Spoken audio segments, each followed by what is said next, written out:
کرم میرا بے جہاں اب رات گزرنے الحمد لله نحمده ونستعينه ونستغفره ونعوذ بالله من شرور أنفسنا ومن سيئات أعمالنا من يهده الله فلا مضل له ومن يضلله فلا هادي له وأشهد أن لا إله إلا الله وحده لا شريك له وأشهد أن محمدًا عبده ورسوله يا أيها الذين آمنوا اتقوا الله حق تقاته ولا تموتن إلا وأنتم مسلمون يا أيها الناس اتقوا ربكم الذي خلقكم من نفس واحدة وخلق منها زوجها وبث منهما رجالا كثيرا ونساء واتقوا الله الذي تساءلون به والأرحام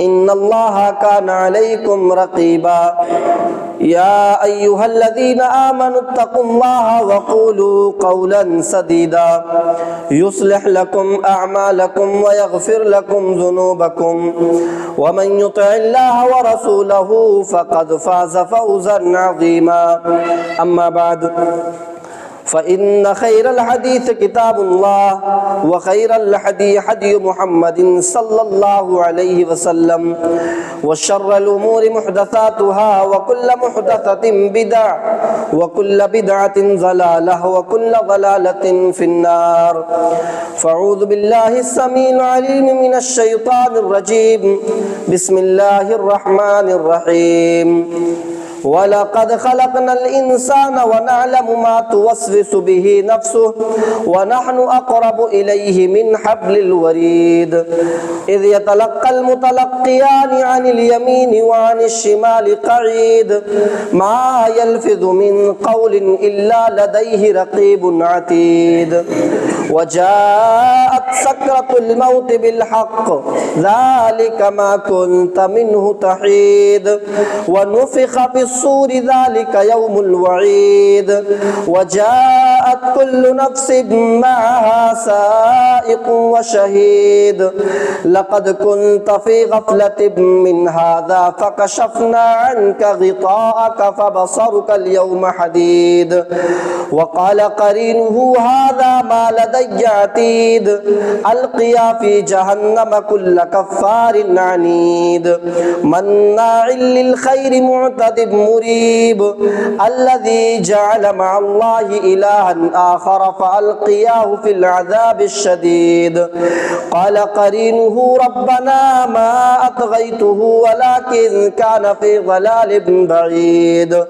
قال لا تختصموا لدي وقد قدمت إليكم بالوعيد ما يبدل القول لدي وما أنا بظلام للعبيد يوم نقول لجهنم هل امتلأت وتقول هل من مزيد وأزلفت الجنة للمتقين غير بعيد هذا ما توعدون لكل أواب حفيظ من خشي الرحمن بالغيب وجاء بقلب منيب ادخلوها بسلام ذلك يوم الخلود لهم ما يشاءون فيها ولدينا مزيد وكم أهلكنا قبلهم من قرن هم أشد منهم بطشا فنقبوا في البلاد هل من محيص إن في ذلك لذكرى لمن كان له قلب أو ألقى السمع وهو شهيد وقال تعالى بسم الله الرحمن الرحيم يا أيها الذين آمنوا اتقوا الله ولتنظر نفس ما قدمت لغد واتقوا الله إن الله خبير بما تعملون حمد و ثنا تعریف و توصیف کبریائی و بڑائی اس اللہ رب العزت کے لیے لائق و سزاوار ہے جو ہم سب کا خالق، مالک، رازق، مربی اور پالنہار ہے۔ بعدہ قیامت کی صبح تک درود و سلام کے بے شمار پھولوں کی بارش ہوں تمام نبیوں پر، تمام رسولوں پر، بالخصوص ہمارے آخری نبی رحمت للعالمین، شفیع المؤمنین، سید الاولین والآخرین جناب محمد الرسول اللہ صلی اللہ علیہ وسلم پر اللہم صلی وسلم مبارک علیہ، جنہوں نے ہمیں اس دنیا میں آنے کے بعد اس دنیا میں رہنے سہنے اٹھنے بیٹھنے کھانے پینے سونے جاگنے ہر طرح کا طریقہ بتایا اور سکھایا۔ یقیناً ہم جب اس دنیا میں آئے تھے تو کچھ نہیں جانتے تھے، بالکل جاہل تھے، کچھ نہیں جانتے تھے۔ آپ عرب کا ماحول دیکھیے، ام الخبائث کہا جاتا تھا اس جگہ کو، تمام برائیاں وہاں پائی جاتی تھیں، لوگ شراب پیتے تھے، لوگ جوا کھیلتے تھے، اور ایسا ویسا جوا نہیں بلکہ جوئے میں رقم ہار جاتے تھے تو گھر کی بیٹی کو لگا دیتے تھے، بیٹی کو ہار جاتے تھے تو بیوی کو لگا دیتے تھے، گھر کو لگا دیتے تھے، کھیت کو، اتنی کثرت سے جوا لوگ کھیلتے تھے۔ لڑکی کسی کے گھر پیدا ہوتی تو اس کو زندہ دفن کر دیتے، ان کے گھر بیٹی پیدا ہو جاتی تو اپنے آپ کو ذلیل سمجھتے کہ بیٹی پیدا ہو گئی ہے، اور اس وجہ سے بیٹی کو زندہ دفن کر دیتے۔ بیٹا پیدا ہوتا تو اس ڈر سے کہ بڑا ہوگا تو ہمارے ساتھ کھائے گا پیے گا، قتل کر دیتے۔ یہی نہیں بلکہ عرب کا ماحول یہ تھا کہ اگر باپ کا انتقال ہو گیا اور جوان بیٹا موجود ہے تو وہ ڈرتا تھا کہ کہیں میری ماں سے کوئی دوسرا شادی نہ کر لے، کہیں میری ماں کسی دوسرے سے شادی نہ کر لے۔ اس ڈر سے اپنی ماں کا ہاتھ پکڑ کر کے روڈ پر لاتا اور اپنے اوپر سے چادر اتار کر کے اپنی ماں کے اوپر ڈال دیتا، گویا یہ بتانے کی کوشش کرتا کہ لوگوں اب یہ میری ماں نہیں رہی، ابھی تک یہ میری ماں تھی لیکن میں نے اپنی چادر اپنے ماں کے اوپر ڈال دی، اب یہ میری ماں میری بیوی بن گئی ہے۔ اتنی جہالت تھی، سوچئے کتنی آج ہمارے معاشرے میں بہت ساری برائیاں ہیں، ہمارے گاؤں میں، ہمارے سماج میں، سوسائٹی میں بہت ساری برائیاں ہیں، لیکن برائیوں پر روک تھام کرنے کے لیے، برائیوں کو برائی بتانے کے لیے آج ہمارے معاشرے میں بہت سارے علماء بھی موجود ہیں، بہت سارے عالم بھی موجود ہیں سمجھانے کے لیے۔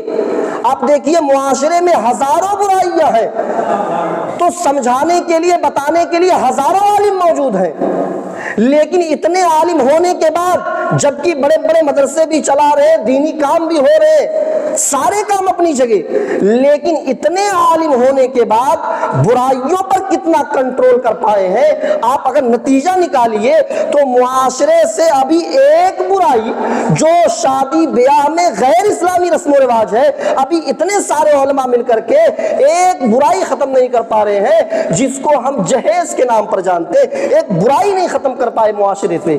تصور کیجئے جناب محمد رسول اللہ صلی اللہ علیہ وسلم کی ذات گرامی پر ہزاروں برائیاں تھی، اکیلے تنے تنہا سارے برائیوں کا خاتمہ کیے۔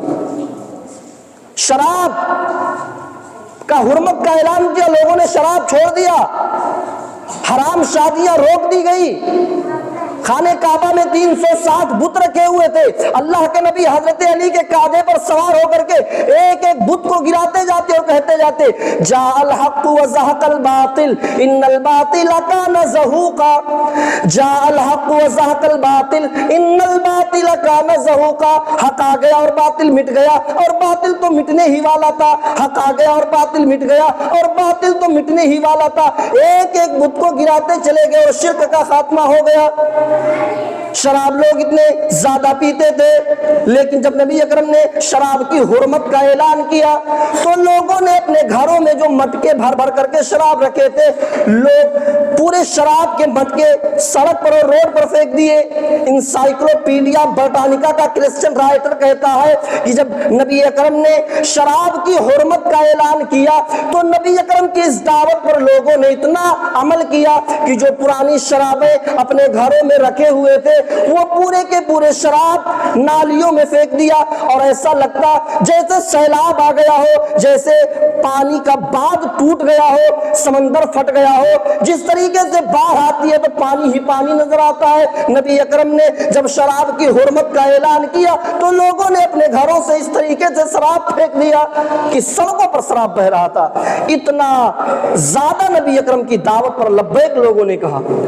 آج دیکھیے گورنمنٹ چیخ رہی ہے cigarette smoking is injurious to health, cigarette صحت کے لیے ہانیکارک ہے، سگریٹ صحت کے لیے خطرناک ہے، لیکن کس نے مانا؟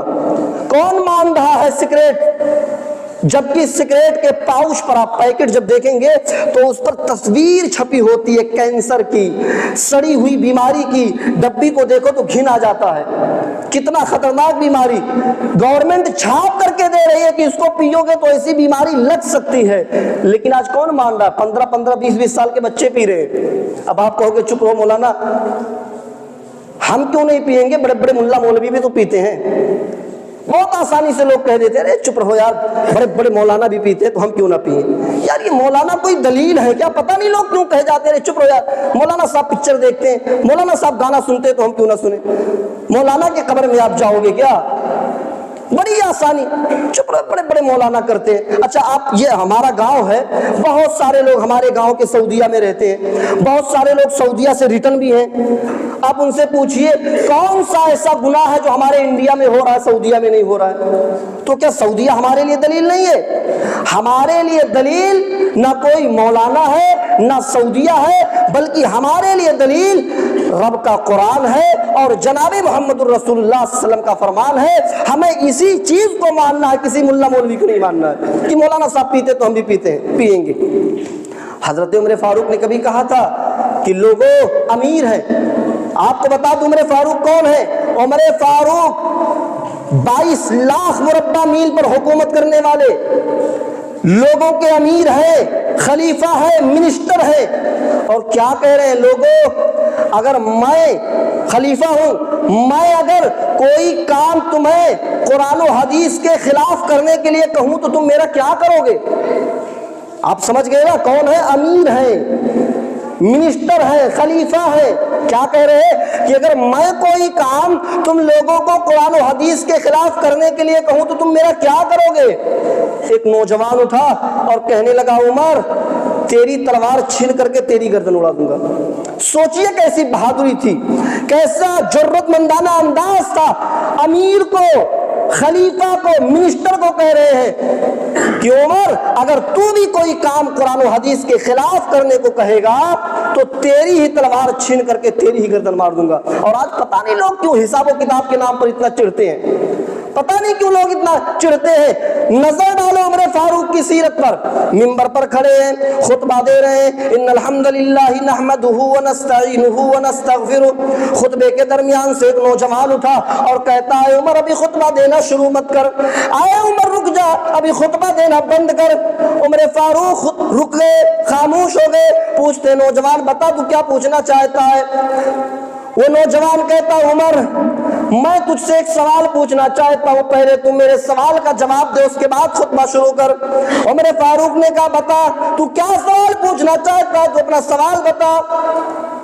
وہ نوجوان کہتا عمر آج تو جو نیا کرتا، نئی قمیص جو میں تیرے جسم پر دیکھ رہا ہوں، بتا تو نے کہاں سے سلوایا؟ بتا یہ امیر ہے لوگوں کے، منسٹر ہے، حساب لیا جا رہا ہے، بتا کہاں سے سلوایا؟ اور چڑ بھی نہیں رہے ہیں، ان کو چڑ بھی محسوس نہیں ہو رہی ہے۔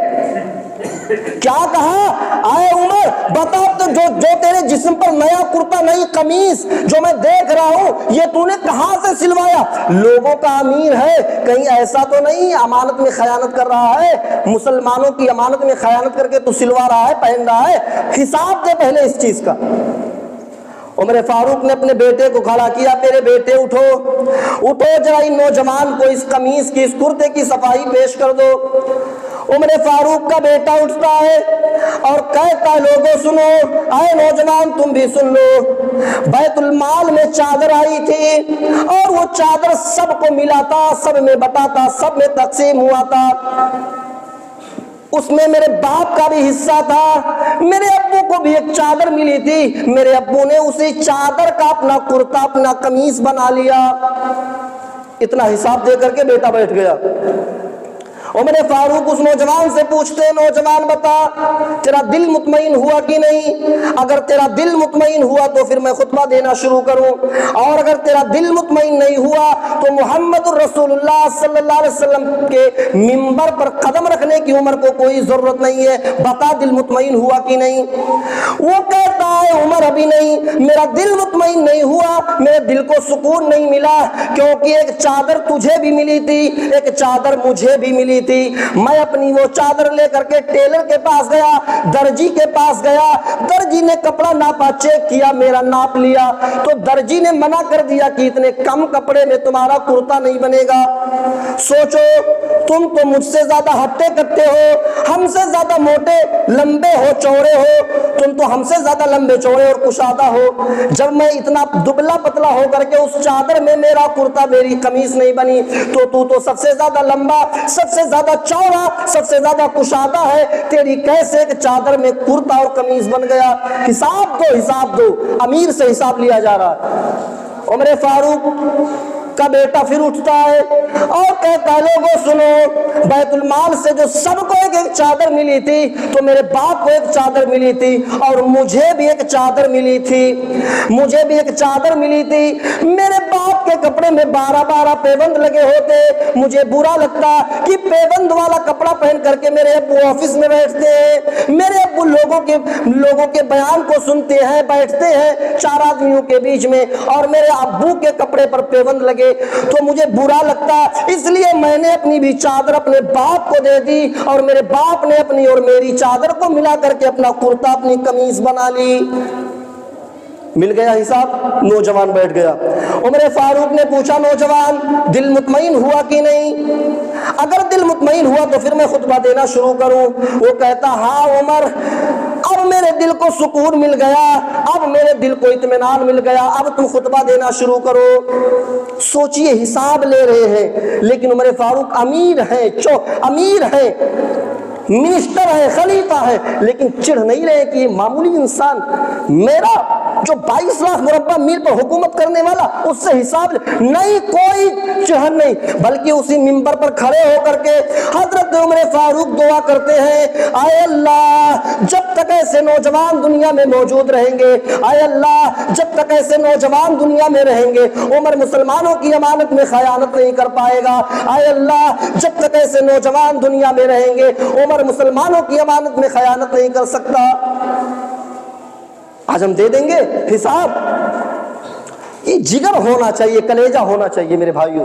آپ غور کریے، کوئی چڑھن موجود، کوئی چڑھن نہیں۔ آج تو لوگ بڑے آسانی سے کہہ دیتے ہیں ارے ہمیں پتہ ہی نہیں ہے کچھ، ہمیں معلوم ہی نہیں ہے کچھ۔ ابھی 10-15 دن پہلے میں نے ناظم صاحب سے اپنے تعلق سے رمضان کو لے کر کے میں نے ایک بات پوچھا کہ اگر میں رمضان میں نہیں رہوں گا تو پھر میری سیلری کا کیا ہوگا، سیلری ملے گی؟ تو کہنے لگے نہیں، ہمارے یہاں کا یہ قانون نہیں ہے، نہیں ملتا ہے، نہیں دیا جاتا، اور ہمیں پتہ بھی نہیں ہے۔ اب بتائیے، اتنا بڑا گاؤں، اتنے دنوں سے مدرسے چل رہے ہیں، جبکہ اس گاؤں میں الحمدللہ مدنی موجود، سلفی موجود، سنابلی موجود، خیری اور مظہری موجود، اور دیگر عالم موجود، اور دیگر ٹیچر جو دوسرے گاؤں میں ملازمت کرتے، اتنے سارے ہونے کے باوجود ایسے گاؤں کے لوگ یہ کہ نہیں صاحب ہمیں معلوم ہی نہیں۔ تو میرے بھائیوں، انسان ہو تکلیف ہوتا ہے، تکلیف ہوتا ہے میرے بھائیوں، کیونکہ یہ حقوق العباد ہے، کسی کا حق۔ ایک بات جان لیجئے، اللہ کا حق اپنی جگہ ہے، بندوں کا حق اپنی جگہ ہے۔ اللہ کے حق میں تھوڑی ادھر ادھر ہو جائے گی، اللہ غفور الرحیم ہے، معاف کر سکتا ہے، لیکن بندوں کے معاملے میں آپ بہت محتاط رہیے، بہت محتاط رہیے۔ مسلم شریف کی حدیث ہے، سنیے، مسلم شریف کی حدیث ہے، اور حدیث نمبر بھی بتا دے رہا ہوں تاکہ کوئی یہ نہ کہ حافظ صاحب اپنے اوپر بول کر کے چلے گئے، نہیں، سنیے، حدیث 6579 نمبر کی حدیث ہے، مسلم شریف۔ حدیث کے راوی حضرت ابو ہریرہ ہے۔ حدیث کے الفاظ سنیے، حدیث پڑھ کر کے میں بتلا رہا ہوں۔ وعن ابی ہریرہ رضی اللہ تعالی عنہ ان رسول اللہ صلی اللہ علیہ وسلم قال تدرون ما المفلس، حضرت ابو ہریرہ فرماتے کہ اللہ کے نبی نے صحابہ سے پوچھا، او میرے صحابہ، کیا تمہیں معلوم ہے کہ مفلس کس کو کہتے ہیں؟ کیا تمہیں پتا ہے کہ مسکین کس کو کہتے ہیں، مفلس کس کو کہتے ہیں؟ صحابہ نے کہا ہاں اللہ کے نبی ہمیں معلوم ہے۔ قالوا المفلس فینا من لا درہم له ولا متاع، صحابہ نے کہا اللہ کے نبی ہمارے نزدیک مفلس وہ ہے جس کے پاس درہم و دینار نہ ہو، جس کے پاس روپیہ پیسہ نہ ہو، جس کے پاس کپڑے لتے نہ ہو، جس کے پاس مکان نہ ہو، جس کے پاس کھیت نہ ہو، وہ انسان مفلس ہے، مسکین ہے۔ ہم بھی یہی جواب دیں گے، اور یہی مسکین، اس کو ہم مانتے بھی یہی مسکین ہے۔ اللہ کے نبی نے فرمایا یہ دنیا کے اعتبار سے مفلس ہے، یہ دنیا کے اعتبار سے مفلس ہے۔ قیامت کے دن ایک شخص آئے گا، ایک شخص کو لایا جائے گا جو بڑا نمازی ہوگا، بڑا روزے دار ہوگا، بڑا تہجد گزار ہوگا، اس کے پاس نیکیوں کا انبار ہوگا، اس نے حقوق اللہ میں، اللہ کے حقوق میں کوئی کمی نہیں کی ہوگی، اللہ کا ٹائم پر نماز پڑھتا ہوگا، روزے بھی رکھتا ہوگا، اللہ نے طاقت دی تو حج بھی کیا ہوگا، یعنی وہ اللہ کا حق بالکل پورا ادا کیا ہوگا۔ اس حال میں وہ آئے گا، اللہ اس کی نیکیوں کو دیکھے گا تو اس کو جنت میں داخل کرنے کا حکم دے دے گا، او میرے بندے تو نے تو میرے حق میں کوئی کمی نہیں کی، جا تو جنت کے اندر داخل ہو جا، جا جنت کے اندر داخل ہو جا۔ وہ جنت کی طرف جا رہا ہوگا، جنت کی طرف جا رہا ہوگا، پیچھے سے ایک آدمی دوڑتا ہوا آئے گا، دوڑتا ہوا آئے گا، اللہ وہ کہاں جا رہا ہے، کون شخص ہے؟ اللہ کہے گا میرا نیک بندہ، اس نے میرے حق میں کوئی کمی نہیں کی، میں نے اس کو جنت دے دیا، وہ جنت کے اندر جا رہا ہے۔ وہ بندہ کہے گا اللہ اس نے تو تیرا حق پورا پورا ادا کیا، اے اللہ لیکن اس نے دنیا میں میرا حق مارا تھا، اے اللہ اس نے تیرا حق تو ادا کر دیا لیکن اس نے میرا حق مارا تھا، میرا تو بدلہ دلا، تو نے وعدہ کیا تھا وَإِنَّمَا تُوَفَّوْنَ أُجُورَكُمْ يَوْمَ الْقِيَامَةِ، ہر شخص کو قیامت کے دن اس کا پورا پورا بدلہ دیا جائے گا۔ اللہ تیرا حق تو ادا کیا لیکن اس نے میرا حق مارا تھا، میرا بدلہ دلا۔ اللہ کہے گا اچھا، بلائے گا اے ادھر ادھر ادھر، وہ بندہ آئے گا، کیا ہوا؟ اللہ کہے گا تو نے اس کا حق مارا تھا؟ وہ کہے گا ہاں اللہ مارا تھا۔ اب بتائیے یہاں ایک ہاتھ زمین مار لیے، ایک بگہا مار لیے زمین، 5,000 روپیہ 25,000 روپیہ مار لیے، کسی کا ہڑپ لیے، تو وہاں آپ کیسے دو گے؟ وہاں آپ کے پاس نہ زمین ہے نہ روپیہ پیسہ ہے، آپ اس کا حق کیسے دو گے؟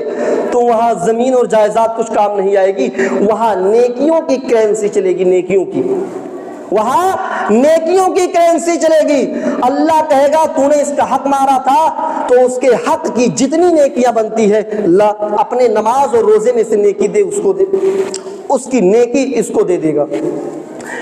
اللہ کا حق پورا ادا کیا لیکن بندوں کے معاملے میں بڑا کمزور تھا، بندوں کا بڑا حق مارا تھا، بہت گالی دیا تھا، بہت تکلیف پہنچایا تھا، ابھی اس کے پاس بہت نیکی ہے، پھر اللہ حکم دے گا جا جنت میں بھی تو تیرے پاس بہت ساری نیکی ہے۔ وہ پھر جا رہا ہوگا جنت کی طرف، پیچھے سے پھر ایک آدمی آئے گا اور کہے گا اللہ وہ جنت میں جا رہا ہے؟ اللہ کہے گا ہاں کیوں، کیا ہوا؟ کہا اللہ اس نے مجھے مارا تھا، اس نے میرا خون بہایا تھا۔ اللہ کہے گا اچھا، پھر بلائے گا اے ادھر ادھر ادھر ادھر، وہ پھر آئے گا، کیا ہوا؟ اللہ کہا تو میرا حق تو پورا ادا کیا لیکن دنیا میں اس کو ستایا تھا، اس کو مارا تھا، اس کا خون بہایا تھا۔ وہ کہے گا ہاں اللہ مارا تو تھا، چل مار کے بدلے اس کو نیکی دے، پھر اس کی نیکی اس کو دے دے گا، ابھی بھی بہت ساری نیکی ہے، پھر جنت میں جا رہا ہوگا، پھر پیچھے سے ایک آدمی آئے گا دوڑتا، وہ اللہ یہ جنت میں جا رہا ہے کیوں؟ اللہ کہے گا اس نے بہت میرا نیک بندہ تھا، میرے حق میں کوئی کمی نہیں کی۔ اللہ کہے گا، وہ بندہ کہے گا اللہ تیرے حق میں کمی نہیں کی تو کیا ہوا؟ اس نے مجھے گالی دیا تھا۔ اچھا گالی دیا تھا، پھر بلائے گئے ادھر ادھر، نمازی بھی تھا گالی بھی دیتا تھا، نماز بھی پڑھتا تھا اور گالی بھی دیتا تھا، چل گالی کے بدلے نیکی دے اس کو۔ یعنی اللہ کا حق پورا ادا کیا لیکن بندوں کو کسی کو مارا ہوگا، کسی کو ستایا ہوگا، کسی کا حق مارا ہوگا، کسی کو گالی دی ہوگی، کسی کو چغلی کی ہوگی، کسی پر الزام دنیا بھر کے آئے اس کے اندر پائے جا رہے ہوں گے۔ وہ نیکیاں دیتے دیتے دیتے دیتے ساری نیکیاں، نماز، روزے، حج، زکات، سب نیکیاں اس کی ختم ہو جائیں گی، لیکن ابھی لوگوں کی گنتی باقی رہے گی۔ ابھی لوگ آتے رہیں گے، اللہ اس نے میرا حق مارا تھا، اس نے گالی دیا تھا، غیبت کی تھی، میری وہ برائی دوسروں سے بیان کی تھی جو میرے اندر تھی بھی نہیں۔ اللہ کہے گا اچھا اب اس کی تو ساری نیکیاں ختم ہو گئی، ساری نیکیاں ختم ہو گئی، اور بندے بھی لوگ کھڑے ہوئے، اللہ میرا حق دلا، اور یہ تو بیچارہ اس کے پاس نیکی بھی ختم ہو گئی، کیا کرے؟ وہ بندے کہیں گے اللہ میرا حق دلا، دیکھ تو نے کہا تھا وَإِنَّمَا تُوَفَّوْنَ أُجُورَكُمْ يَوْمَ الْقِيَامَةِ، قیامت کے دن ہر شخص کو پورا پورا بدلہ دیا جائے گا، تو میرا حق دلا، میں نہیں جانتا ہوں، تو دلا اللہ۔ اب اللہ تو قیامت کے دن انصاف کرے گا نا، قیامت کے دن تو اللہ انصاف کرے گا، اس وقت انصاف کرنے والا تو اللہ ہوگا نا، وہاں تو رشوت بھی نہیں چلے گی، اور دو گے کیا رشوت جب کچھ ہوگا ہی نہیں۔ اللہ پوچھے گا اچھا یہ بتا میرے بندے تو نے کچھ گناہ بھی کیے ہیں؟ وہ لوگ کہیں گے ہاں اللہ بہت گناہ، دیکھ میرے پاس گناہ کا گٹھر ہے۔ اللہ اس کے گناہ کو لے گا اور اسی کے اوپر ڈال دے گا۔ جو بہت نمازی تھا، جو جنت میں جانے والا تھا، ان سارے لوگوں کی گناہ لے کر کے اس کے اوپر ڈال دے گا۔ اب دیکھیے ابھی جو نیکی کا گٹھر لے کر کے جنت میں جا رہا تھا، وہی حقوق اللہ میں کوئی کمی نہیں کی تھی، حقوق اللہ کی بنیاد پر وہ جنت کا مستحق تھا، لیکن حقوق العباد میں بندوں کا اتنا حق مارا، اتنا حق مارا، بندوں پر اتنا ظلم کیا کہ اب وہی شخص گنہگار ہو گیا، وہی شخص گنہگار ہو گیا۔ اللہ حکم دے گا اپنے فرشتوں کو ثم طرح فی النار، وہ میرے فرشتوں لے جاؤ اس کو جہنم کے اندر داخل کر دو، ثم طرح فی النار، لے جاؤ اس کو جہنم کے اندر پھینک دو، لے جاؤ اس کو جہنم کے اندر ڈال دو، جہنم میں ڈال دیا جائے گا۔ تو میرے بھائیوں بندوں کے معاملے میں بڑا محتاط رہیے، یہ ہمارا دور، شکر منائیے کہ آپ اشفاق کے دور میں ہیں، یہ کہہ کر کے بچ جاتے ہیں کہ چلے ہمیں نہیں معلوم، یہ کہہ کر کے غور کریے اگر کہیں نبی کے دور میں ہوتے، صحابہ کے دور میں ہوتے تو وہیں آپریشن ہو جاتا تھا، صحابہ کے دور میں وہی پوسٹ مارٹم ہوتا تھا۔ حضرت عمر فاروق بیٹھے ہوئے ہیں اور دیکھا کہ ایک آدمی جا رہا ہے اور اس کا پیجامہ جو ہے یہ ٹخنے سے نیچے لٹک رہا ہے، زمین پر گھسیٹ کر کے جا رہا ہے، جیسے نوجوان پہنتے نا پینٹ بالکل ٹخنے سے نیچے، ایسے وہ نوجوان ٹخنے سے نیچے پیجامہ پہن کر کے جا رہا ہے بیچ سڑک پہ۔ عمر فاروق کی نظر پڑی، غور کیا، دیکھا یہ تو مرد لگ رہا ہے، نوجوان لگ رہا ہے، اس کا پیجامہ ٹخنے سے نیچے ہے، بلایا اے احائس انت، کیا تجھے پیریڈ آتا ہے؟ کیا تجھے مہینہ، جو عورتوں کو مہینے میں 4-6 دن عادت کے مطابق بلٹ جو آتا ہے، امیر المومنین نے کیا کہا؟ احائس انت، کیا تجھے پیریڈ آ رہا؟ ادھر وہ دیکھنے لگا ادھر ادھر، امیر المومنین کس کو کہہ رہے ہیں کہ یہاں تو کوئی عورت بھی نظر نہیں آ رہی ہے، کس کو کہہ رہے ہیں؟ وہ کہتا حل یحیذ الرجل یا امیر المومنین، اے امیر المومنین یہاں تو کوئی عورت نظر نہیں آتی، آپ کس کو کہہ رہے ہیں؟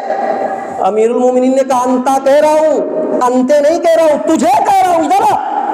وہ آیا، کہا امیر المومنین کیا مرد کو بھی پیریڈ آتا ہے؟ امیر المومنین نے اس کا پیجامہ دیکھا اور کہا یہ بتا کیا مرد بھی پیجامہ لنگی پینٹ ٹخنے سے نیچے پہنتا ہے؟ تو بہت جلدی کہہ دیا کہ مرد کو بھی پیریڈ آتا ہے، تو بتا کیا مرد بھی پیجامہ ٹخنے سے نیچے پہنتا ہے؟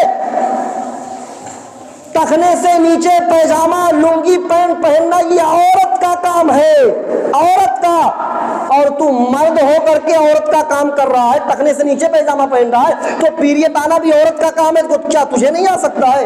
وہ سمجھ گیا اب آپریشن ہونے والا ہے، وہ فوراً جیسے ہم نماز میں کھڑے ہوتے ہیں تو اوپر کھوس لیتے ہیں نا، ایسے وہ بھی کھوسنے لگا، اوپر کرنے لگا پیجامہ۔ امیر المومنین حضرت عمر فاروق اپنے غلام کو بھیجتے، جاؤ چھری لے کے آؤ، جاؤ چھری لے کے آؤ۔ وہ کہتا امیر المومنین اب پیجامہ اوپر کر لیا ہوں، چھوڑ دیجئے گھر جا کر کے صحیح کر لوں گا۔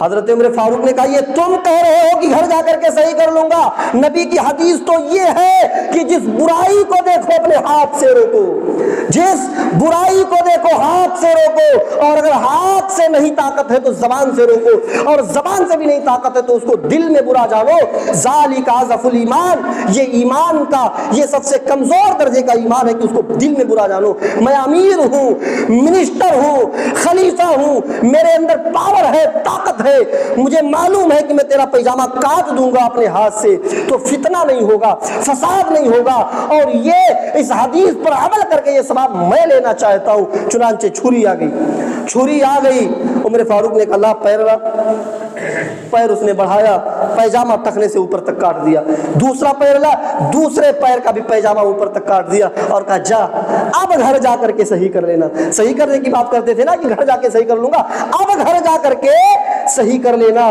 تو میرے بھائیوں، یہ ہمارے دور میں ہو جو یہ کہہ کر کے بچ جاتے ہیں لوگ، ارے ہمیں نہیں معلوم تھا، ہمارے عمر فاروق کے دور میں اور صحابہ کے دور میں ایسا نہیں تھا، وہیں پوسٹ مارٹم ہوتا تھا۔ میرے بھائیوں، اللہ تعالیٰ سے دعا کریے کہ اللہ ہمیں قرآن و حدیث پر عمل کرنے کی توفیق عطا فرما۔ الہ العالمین، جو بھی اس خطبے میں قرآن و حدیث کی باتیں کہی گئی ہیں اس پر عمل کرنے کی ہمیں پوری توفیق عطا فرما۔ اچھا، ایک بات اور میں بتاتے چلوں، کچھ شکایتیں ہی سمجھ لیجئے، عورتوں کی طرف سے بھی مردوں کی بھی طرف سے۔ نماز میں جو ہم صف بندی کرتے ہیں، صف لگاتے ہیں، عورتوں کی بھی طرف سے کمپلین اور مردوں کی طرف سے بھی کہ صف ہماری سیدھی نہیں رہتی ہے۔ صف میں بہت سارے جگہیں عورتیں بھی کر دیتی ہیں، مل کر کے کھڑی نہیں ہوتی، اور مردوں کا بھی یہی حال ہے، وہ تو ہم دیکھتے رہتے ہیں۔ تو صف کی درستگی نماز کی درستگی ہے، صف کی درستگی نماز کی درستگی ہے۔ اللہ کے نبی نے فرمایا صف میں کھڑے ہوا کرو، بخاری کی روایت ہے، 725 نمبر کی حدیث ہے بخاری کی۔ اللہ کے نبی نے فرمایا اقیموا صفوفکم، جب تم نماز کے لیے کھڑا ہوا کرو تو صفوں کو درست کر لو۔ اقیموا صفوفکم، صفوں کو درست کر لو۔ فانی اراکم من وراء ظہری، کیونکہ میں اپنے پیٹھ کے پیچھے سے بھی تم کو دیکھتا ہوں۔ کوئی یہ نہ کہے کہ نبی اکرم کو علم غیب کا علم تھا، نہیں، نبی اکرم کا ایک معجزہ تھا۔ کیا فرمایا کہ جب تم جماعت کے لیے کھڑے ہوا کرو تو صفوں کو درست کر لو، مل کر کھڑے ہو جاؤ، کیونکہ میں اپنے پیٹھ کے پیچھے سے بھی تم کو دیکھتا ہوں۔ وَقَانَ أَحَدُنَا يَلْزِقُ مَنْكِبَهُ بِمَنْكِبِ صَاحِبِهِ وَقَدَمَهُ بِقَدَمِهِ، رواہ البخاری۔ حضرت نعمان ابن بشیر فرماتے ہیں کہ پھر ہم لوگ کیا کرتے کہ اپنا پیر اپنے بازو والے کے پیر سے اور اپنا کاندھا اپنے بازو والے کے کاندھے سے ملا دیتے، اس طریقے سے چپک کر کے کھڑے ہوتے۔ اور ایک حدیث میں ہے کہ جو صفوں کو درست نہیں کرتا، صفوں میں خالی جگہ رکھتا ہے، اللہ تعالیٰ اس کے دلوں میں اختلاف پیدا کر دیتا ہے، اختلاف پیدا کر دیتا ہے، اور شیطان بیچ میں آتا جاتا رہتا ہے۔ تو کیوں بھائی موقع دے ہم ایسا؟ صف کی درستگی نماز کی درستگی ہے۔ ہم صف میں کھڑے ہوتے ہیں تو یہ سوچ کر کہ اتنا پھیلا لے ٹانگ تاکہ چاروں رکعت ہم آسانی سے کھڑے ہو سکیں۔ میرے بھائیوں، آپ اتنے میں پھیلا، آپ کو صرف پیر نہیں ملانا ہے، آپ جب کندھے سے زیادہ پیر آپ پھیلا لیں گے، یہ اتنا کندھا اتنے میں پیر اتنا پھیلا کر کے کھڑے ہو گئے، اب پیر تو ملے گا، کندھا کہاں سے ملے گا کیونکہ کندھے سے زیادہ پیر پھیلا ہوا ہے۔ تو ہمیں نماز میں پیر کے ساتھ ساتھ کندھا بھی ملانا ہے، اور وہ کب ملے گا؟ جب ہم اپنے کندھے کے برابر ہی پیر پھیلائیں گے تب۔ اب بہت سارے لوگ کہتے ہیں نہیں ہم اتنے میں کھڑا ہوئی تھا، کہے بھائی کہے کھڑا ہوا، تو ہم اتنے ہی کھڑا ہو گئے۔ تو اپنے کیونکہ کندھا بھی ملانا ہے، پیر بھی ملانا ہے، تو کندھا کب ملے گا؟ جب ہم اپنے کندھے کے ہی برابر پیر کو سمیٹ کر کے رکھیں گے ایسے برابر، تو کب؟ اور بازو والا بھی اتنے میں کھڑا ہو کر کے مل کر کے کھڑا ہوگا، تو قدم سے قدم بھی ملے گا، کاندھا سے کاندھا بھی ملے گا، اور نماز بھی درست ہوگی۔ اس لیے اس حدیث پر ہم عمل کریں۔ اللہ تعالی ہم سب کو اس پر عمل کرنے کی توفیق عطا فرمائے۔